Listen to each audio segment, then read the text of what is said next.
Bienvenue, vous êtes sur PayTuneLair.tv. On passe à la rubrique associative avec une grande fête annuelle qui repointe le bout de son nez. Il s'agit cette année de la farandole des couleurs. Ça va se passer sur l'espace Saint-André de Cernay. Pour en découvrir tous les détails, Mélas qui fréquente cette animation depuis de nombreuses années aussi. Mélas. Tout à fait, bonjour Pascal. Ouais, c'est vous qui avez organisé ça, la farandole des couleurs, ou bien c'est Non, une idée organisé de je dirais pas. Non, nous avons là deux organisateurs et je suis ravi de les avoir avec nous aujourd'hui. Je ne suis qu'un exécutant de base depuis, je crois, maintenant une vingtaine d'années. Et je m'efforce de faire que cette fête soit le plus festive possible. Voilà, alors merci Jean-Pierre Miguet, président de l'association. Et merci également à Sylvie Rêve donc, de venir nous parler de cette fameuse farandole des couleurs. Merci de nous avoir rejoints ce matin. Alors, ça va être une journée complètement festive, c'est ça ? C'est la journée du printemps, enfin. C'est la journée du printemps, c'est la journée de Saint-André, c'est la journée de nos résidents. Nous en avons 600 et notre association a pour but, je dirais, d'améliorer un petit peu le quotidien de ces gens-là en récupérant de l'argent, soit par des sponsors, soit en mouillant un petit peu le maillot avec Mélas pour faire effectivement apparaître une journée où il y aura quand même 4500 personnes et nous aurons à peu près 150 artistes et nous aurons aussi 160 à peu près personnes qui seront au niveau des bénévoles pour recevoir les gens. Voilà. Combien de temps faut-il pour préparer une telle manifestation, Sylvie ? Je crois qu'elle se fait sur toute l'année, une année sur l'autre. Il y a non-stop, une manifestation qui se termine et l'autre s'enchaîne. On démarre en septembre. Voilà, moi je suis en contact régulièrement avec Paul Steinbach qui s'occupe notamment de la programmation. Et je sais qu'au mois de septembre déjà, quand on peut s'appeler pour s'envoyer quelques informations, demander des renseignements sur des artistes, on le fait. Sylvie, une question. Quand on découvre cette association et quand on vient la première fois peut-être à cette grande fête de Saint-André qui cette année se passe le 4 juin, je le rappelle, quel est le sentiment, quel est le ressenti qu'on peut avoir ? Oh là, c'est difficile. Moi j'y vais pas depuis qu'elle existe, ça fait quand même 47 ans. Mais avec des souvenirs différents, certainement. Très, très longtemps. Je crois que depuis que j'ai découvert cette fête, j'en ai pas raté une. Alors, dans le plus grave des cas, j'étais juste 1 heure, histoire de dire bonjour. Au mieux, j'étais du matin à 8h au soir à 8h. Mais donc, j'en ai jamais raté aucune. Et c'est vrai que c'est vraiment un endroit à découvrir. C'est un festival de musique. Il y a quand même 14 groupes. C'est une tombola. C'est des animations pour les enfants.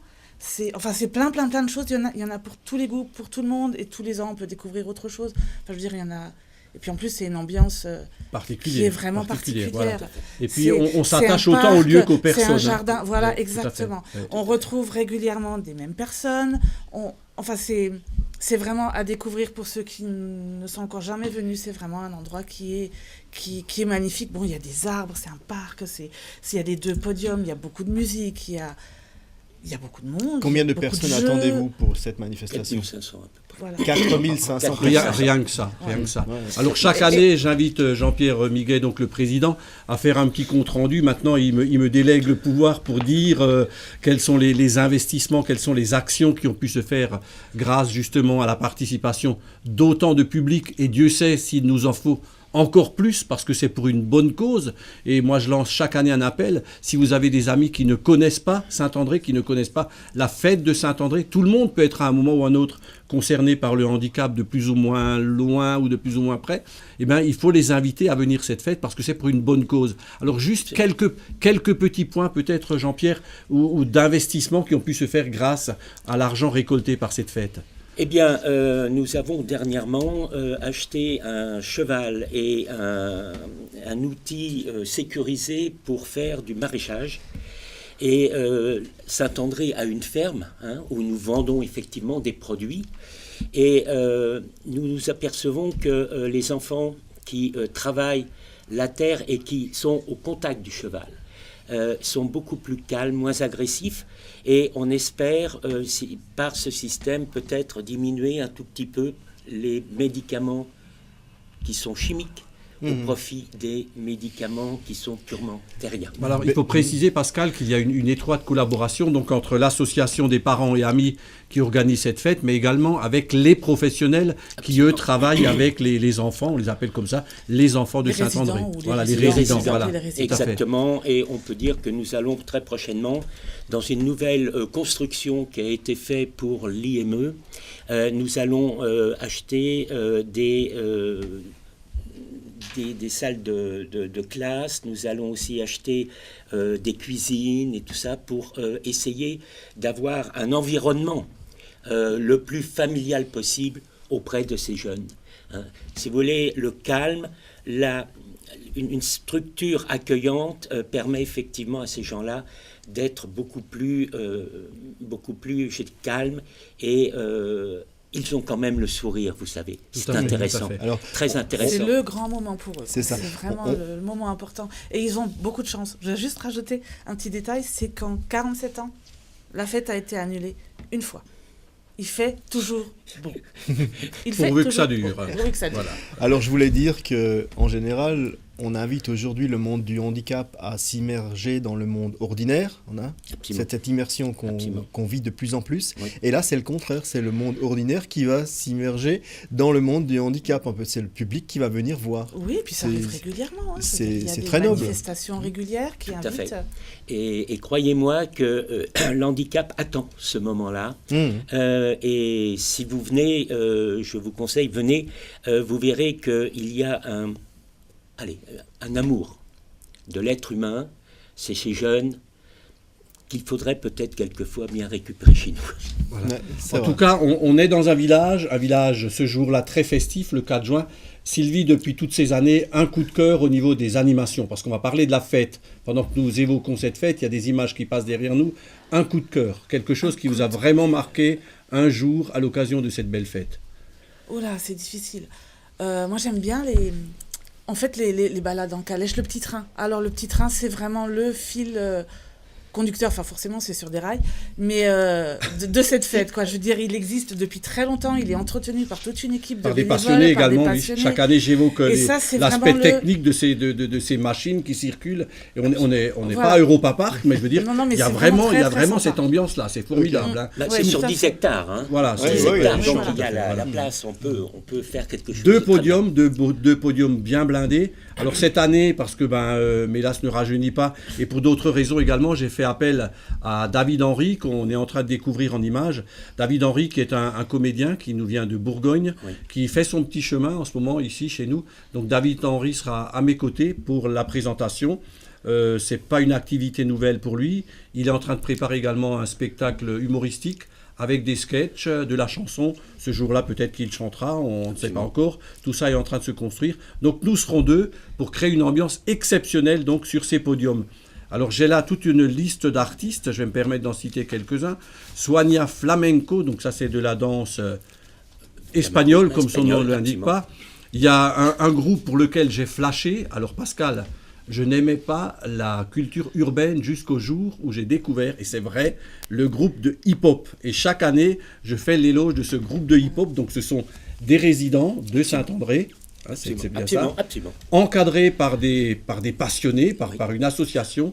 Et ils font, mais alors, un numéro de hip-hop, mais on peut le dire, ils sont enthousiastes. C'est extraordinaire. Voilà. Eux mouillent leur chemise. Ouais, absolument. Hein. Donc, ne serait-ce que pour eux, je vous assure, allez-y et vous serez convaincus que le hip-hop, c'est un art, il y a une rigueur.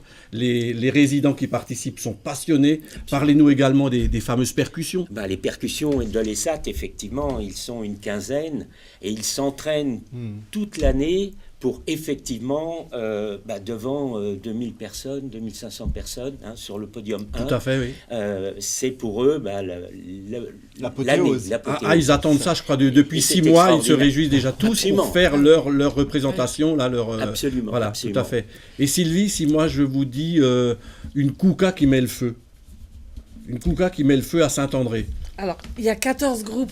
Oui, 14, et là on parle des Sportsavogges de Rodren, voilà, dont on a déjà parlé, et qui eux, une année, nous ont sauvé la mise. Je me souviens, il y avait une averse, et alors, tels des résistants, ils ont continué à jouer sous les arbres, la pluie a cessé, et la fête À continuer, toujours. absolument. Je peux savoir que si on peut avoir la traduction pour nos amis qui ne parlent pas l'alsacien. Alors, c'est les moineaux coquins. On va Très dire bien. ça comme ça, Ouais, c'est gentil. c'est gentil, voilà, ouais, c'est- voilà. Et puis c'est un c'est groupe gentil. qui met une ambiance du tonnerre. Tout à fait. On a également les majorettes de Karspak qui seront avec nous et qu'on retrouvera également à leur fête de Karspak, je crois début juillet, j'y serai également. Donc les majorettes de Karspak et toujours donc les Scott Pipe Memorial. Ça c'est une nouveauté ça. C'est une nouveauté. C'est une nouveauté et comme son nom l'indique, que font ces gens? De la cornemuse. De la cornemuse, voilà. De la cornemuse. Alors la fête démarre le matin, je le rappelle, avec le groupe Youngwood. Pareil, on a une image qui passe. Ils étaient nos invités dans la rubrique Tempo. À 11 Donc heures. le matin, l'apéro avec le groupe Youngwood sur le Absolument. podium numéro 2. Deux.